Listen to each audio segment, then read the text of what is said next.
நுண்ணறிவு பரவலில் டெர்மன் ஸ்பெசிஃபிக்காக டெர்மன்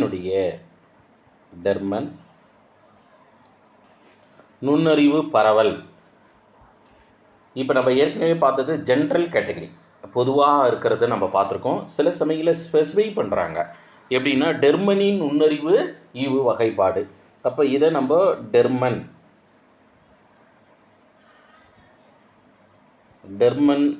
டெர்மனின் நுண்ணறிவு ஈவு பரவல், அதுதான் இங்கே நம்ம கொடுத்துருக்கோம். நுண்ணறிவு ஈவு பரவல் அந்த ஏற்கனவே நம்ம ஜென்ரலாக படிச்சிருப்போம். அப்போ ஜென்ரலாக நம்ம படிக்கும்போது நுண்ணறிவு ஈவு சதவீதத்தில் சற்று மாறுபட்டு இருக்கும். இங்கே பார்க்கும்போது சற்று மாறுபட்டு இருக்கும். எடுத்துக்காட்டாக பாருங்களேன், டெர்மனுடைய வகைப்பாட்டின் அடிப்படையில் அவர் என்ன பண்ணார்னா ஜீனியஸ் அப்படின்னு ஒரு கேட்டகரி அவர் கொடுக்கவே இல்லை.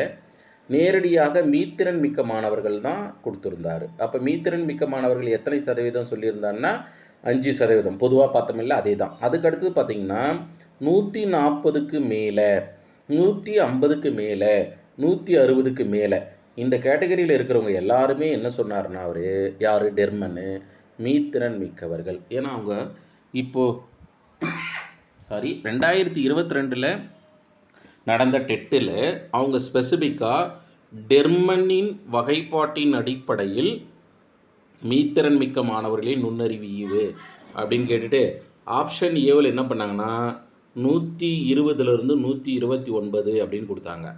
பியில் என்ன சார் பண்ணாங்கன்னா 140க்கு மேலே அப்படின்னு கொடுத்தாங்க. அதுக்கடுத்து சியில் என்ன பண்ணாங்க அப்படின்னா 90லேருந்து 100 அப்படின்னு கொடுத்துருந்தாங்க. அதுக்கடுத்தது டியில் 90லேருந்து 99 அப்படின்னு 4 ஆப்ஷன் கொடுத்துருந்தாங்க. சரியான விடை என்ன சார் அப்படின்னா, எனிபடி என்ன சரியான விடையாக இருக்கலாம்?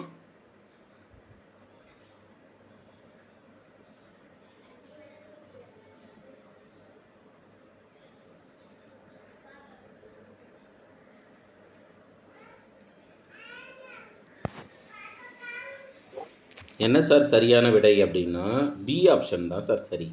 140க்கு மேலேனாங்கல்ல, அதுதான்.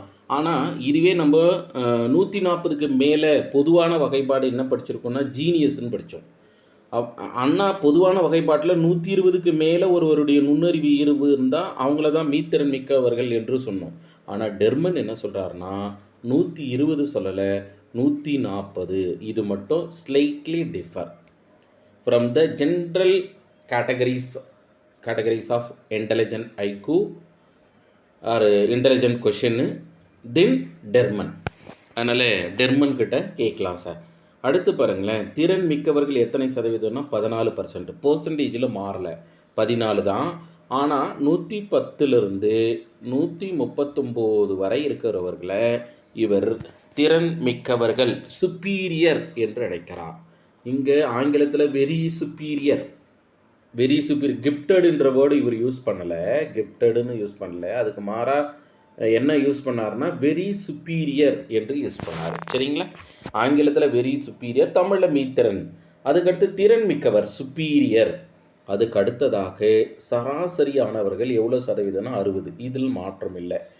இங்கே இந்த ஐக்கூலையும் சேம் தான் இல்லை, அங்கே என்னவோ அதே தான். இங்கே நமக்கு கவனிக்கக்கூடிய இடம் எது சார்னா மீத்திறன் மிக்கவர்களுடைய நுண்ணறிவு ஈவும் அதுக்கடுத்ததாக திறன் மிக்கவர்களின் நுண்ணறிவு ஈவும் தான் நாம் கவனிக்கப்படக்கூடிய இடம். அதற்கு அடுத்ததாக பார்க்கும்போது இவர் என்ன பண்ணிட்டார்னா 70க்கு கீழே இருக்கிறவங்க எல்லாரையுமே மனநலம் பாதித்தவர்களாக ஸ்லைட்லி மென்டலி டிஸார்டர் அப்படின்னு குறிப்பிட்டார். அப்போ மனதளவில் ஏதோ குறைபாடுகள் இருக்கக்கூடிய குழந்தைகளுக்குத்தான் அந்த குழந்தைகளுடைய நுண்ணறிவு ஈவு தான் எவ்வளோ இருக்கும் அப்படின்றாருனாக்கா 70க்கு உள்ளார இருக்கும். சில சமயங்களில் ஒரு குழந்தையினுடைய நுண்ணறிவு ஈவானது 70லேருந்து 79 வரை நுண்ணறிவு ஈவு இருந்தால் அந்த குழந்தையினுடைய வகைப்பாடு என்னவாக இருக்கும் அப்படின்னா இடைப்பட்ட நிலை, அப்படின்னா பார்டர் லைன்.